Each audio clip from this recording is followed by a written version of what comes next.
Hello friends, এই ভিডিওতে আমি আপনাদেরকে কিছু প্র্যাকটিক্যাল দৃশ্যের কথা বলবো যা ব্যবহার করে আপনি পাওয়ারফুল হতে পারেন।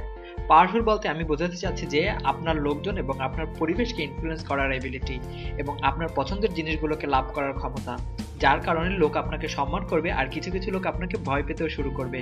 So let's begin. Law number 4, always say less than necessary. আমার চেনা পরিচিত এক লোক আছে যে কিনা খুবই বেশি কথা বলে। কেউ তাকে কোনো কিছু জিজ্ঞেস করুক আর না করুক, গায়ে পড়ে সে তার উপদেশ আর অপিনিয়ন সবাইকে দিতে থাকে, যার কারণে কেউ তার উপদেশ বা অপিনিয়ন সিরিয়াসলি নেয় না, এমনকি বাচ্চারাও না।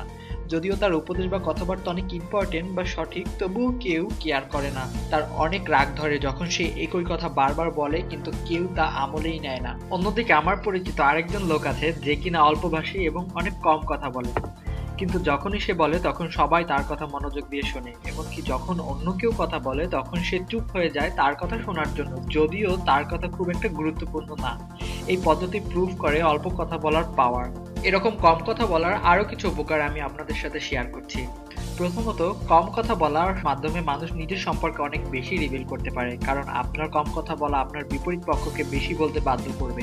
দ্বিতীয়ত, মানুষ আপনার প্রতিটা শব্দ অনেক মনোযোগ দিয়ে শুনবে। তৃতীয়ত, কম কথা বলা আপনাকে ভুল বা বোকার অনুরূপ কিছু বলা থেকে দূরে রাখবে।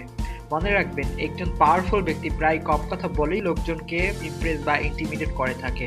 ল number 7, get others to do the work for you. আমরা আমাদের ইম্পর্টেন্ট সময় এবং শক্তি বাঁচানোর জন্য অন্যের নলেজ, উইজডম, ছোটাছুটি সাহায্য নিতে পারি। আমাদের কোনোদিন ওই কাজগুলো করা উচিত না যেগুলো অন্য লোক আমাদের জন্য করতে পারে। থমাস এডিসন এই নীতির ব্যবহার অনেক সুন্দরভাবে করেছিলেন। তিনি একজন সার্ভেন্ট নিকো টেসলাকে কাজে রেখেছিলেন এবং বলেছিলেন যে উনি তাকে $15,000, যেটা বাংলাদেশি টাকায় 1,20,000 টাকা দিবেন ওনার আবিষ্কৃত ডায়নামো মডিফাই করার জন্য, যেটাকে আজ আমরা জেনারেটর বলে থাকি। টেসলা দিনরাত 24 ঘন্টা কাজ করে এডিসনের জন্য একটি নতুন ভার্সন বানিয়েছিলেন। এডিসন জানতো যে টেসলা ওনার অনেক কাজে আসবে, যার কারণে এডিসন টেসলার স্যালারি বাড়িয়ে $15,000 থেকে $50,000, বাংলাদেশি 40 লাখ টাকায় কাজে রেখেছিলেন। টেসলা আমাদের কাছে একটু উদাহরণ মাত্র, কিন্তু আমাদের এমন হওয়া উচিত হবে না। সে অনেক আবিষ্কারের উপর রিসার্চ করেছে, কিন্তু সে কোনোদিন এগুলোর ক্রেডিট পায়নি। টেসলা তার পরিশ্রমের কারণে $1,20,00,000 পেয়ে থাকতেন, যখন তার বেতন হিসাবে সে শুধুমাত্র $2,16,000 পেতেন, কারণ তিনি অন্য কারোর জন্য কাজ করতেন আর সে তার পরিশ্রমের সব থেকে বেশি সুযোগ ভোগ করতেন। এখানে এডিসনের কাছ থেকে যে মন্ত্রটা আমাদেরকে শিখতে হবে তা হলো আমাদের আশেপাশের বেস্ট ব্যক্তিদের হায়ার করে তাদের দ্বারা আমাদের কাজ করিয়ে নিতে হবে, যাতে আমাদের স্বপ্নটা আমরা অতি দ্রুত পূরণ করতে পারি। Law number 28, plan all the way to the end. একটা গুরুত্বপূর্ণ বিষয় যেটা আমাদেরকে সাকসেসফুল বা পাওয়ারফুল হতে বাধা দেয় তা হলো আমরা কোনোদিন আমাদের সর্বশেষ লক্ষ্য ডিসাইড করি না। আসলে জীবনের শেষে আমাদের কি করতে হবে, আমি 100% গ্যারান্টি সহ বলতে পারি, যদি আপনার স্বপ্ন এতটুকু বড় হয় তাহলে আপনি কোনোদিনই এটা বলবেন না যে আমার স্বপ্ন হলো সকাল 7টা থেকে রাত 8টা পর্যন্ত কাজ করা। সত্যি বলতে একদিন আমি এমনই ছিলাম। যখনই কেউ জিজ্ঞেস করতো যে ভবিষ্যতে প্ল্যান কি করেছো, তখন আমি তাদেরকে বলতাম এখন তো কলেজে পড়ছি, পরে দেখা যাবে কি করব। সাধারণত বাংলাদেশের লাইফটা এভাবেই কাটে। প্রথমে বাচ্চারা স্কুলে যায়, তারপর অষ্টম শ্রেণীতে ভালো নাম্বার আসলে সায়েন্স, কম নাম্বার আসলে কমার্স, আর একেবারে যদি কম নাম্বার চলে আসে তাহলে আর্টস করে ফেলে। বাংলাদেশে এটাই এখন পর্যন্ত আদর্শ রোল, যা কিনা এখন পর্যন্ত ফলো করা হচ্ছে, আর আমিও ফলো করেছি।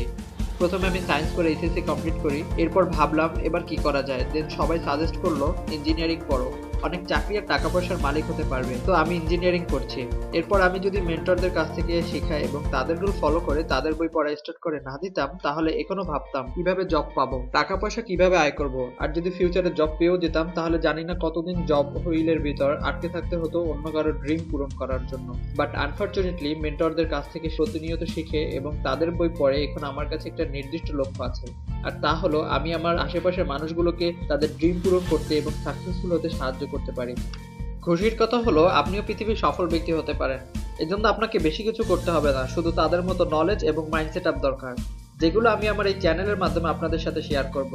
তো সবশেষে বলবো, আপনি যদি পাওয়ারফুল হতে চান তাহলে প্রথমে আপনার এন্ড গোল ডিসাইড করুন, তারপর ওই এন্ড গোল সফল করার জন্য আপনাকে যা যা করা দরকার তাই করুন। এতক্ষণ আমি যে 3টি ল নিয়ে আলোচনা করলাম তা একটি চমৎকার ফ্যাসিনেটিং বই the 48 law of power by Robert Greene থেকে শিখেছি, যেটা কিনা পৃথিবীর কার্যকরী বইয়ের একটি।